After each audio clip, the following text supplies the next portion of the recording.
These are Russian soldiers on their way to loot and to kill. But their every move is caught on multiple cameras. And so is Leonid, the security guard, as he approaches them. The men talk, even smoke, and then the soldiers leave. But suddenly 2 turn back. They shoot Leonid and a second man multiple times in their backs.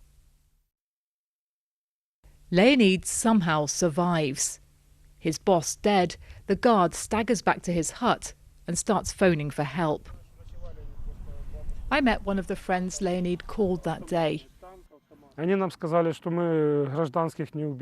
He told Vasya the soldiers claimed they don't kill civilians. Then they shot him. I asked how he was. I said, "Can you at least bandage yourself up?"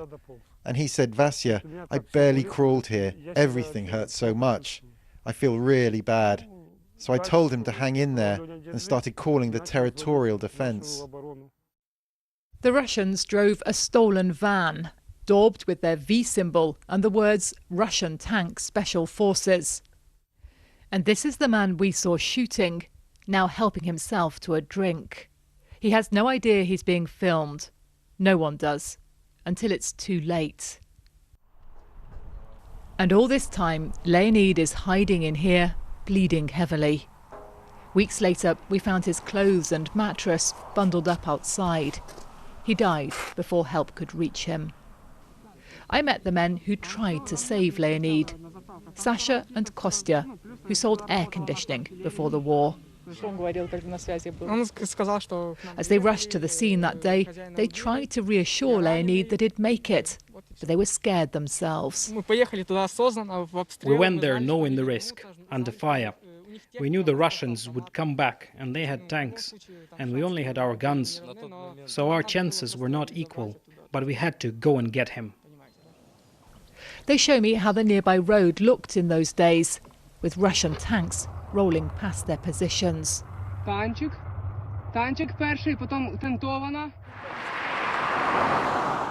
Police have told us the Russians shot at anything that moved here.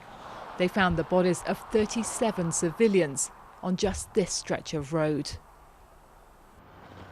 It's not just the burnt-out buildings and businesses along this road that you see, but things like this. 2 Russian tanks just lodged in the forest, and you can see the V's painted on the front. And it's a really stark reminder of just how fierce the fighting was all along these roads into Kiev, and how terrified Leonid must have been as he was lying there bleeding and calling for help. Leonid's daughter shared this image of her dad as she'd like him remembered. Yulia is abroad now. She tells me she wants her father's killers to face justice.